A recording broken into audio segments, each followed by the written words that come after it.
Hello here, New Riverside students. Today we're going to talk about metals, nonmetals, and metalloids. A lot of this will probably be review for you, but we still want to make sure we take great notes. So get out your chemistry notebook, pause the video, write today's date on it, and write metals, nonmetals, and metalloids. Look around you. Can you find some metals? Can you find any nonmetals? What about your computer, or your refrigerator, or any jewelry that you might have on? How do we determine if something is a metal or non-metal? Well, we can look at both their physical properties and the chemical properties. Today we're going to talk about physical properties. Properties of metals. Write this in your notebook. Metals, we might notice, are typically shiny.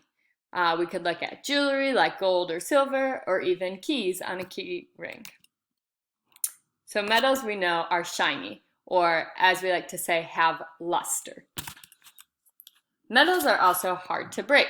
If we looked at any of these metals in these pictures, it would be very hard to break them. Metals are also able to shape or bend easily, which means that they are malleable. So if we were to hammer this piece of gold, we could make a sheet of gold, meaning that this is a substance that is very malleable.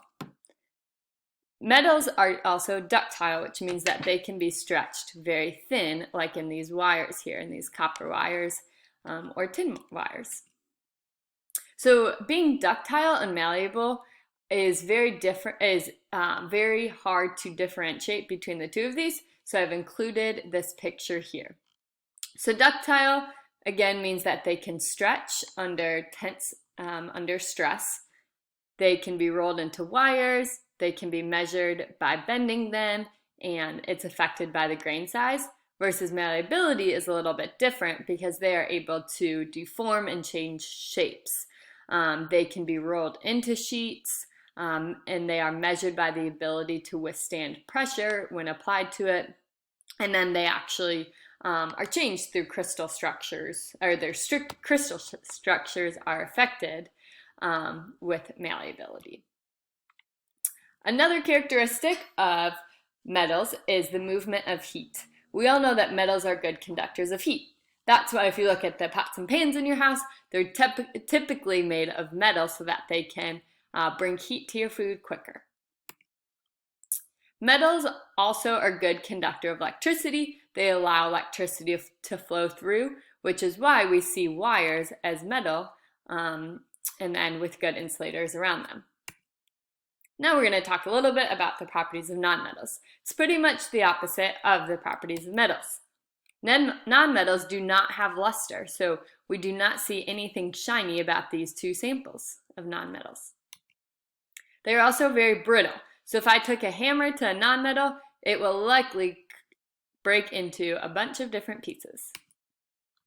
Nonmetals are poor conductors of heat and poor conductors of electricity, so we typically won't see too many of them in the kitchen, and we won't see them made of wires or anything like that, or wires made of nonmetals. Nonmetals can be gases. They can also be liquids. And bromine is the only nonmetal that can be found in the liquid state. So typically if we see something in gases or solids, that could be a characteristic of it being a nonmetal. Metalloids. Do you know anything about metalloids? Have you heard this word before? Metalloids can share characteristics of both metals and nonmetals. So we see here that these elements that are nonmetals are very shiny, which is a characteristic of metal. However, they can be very brittle, not very good conductors, and again, share some characteristics of metals and some of nonmetals.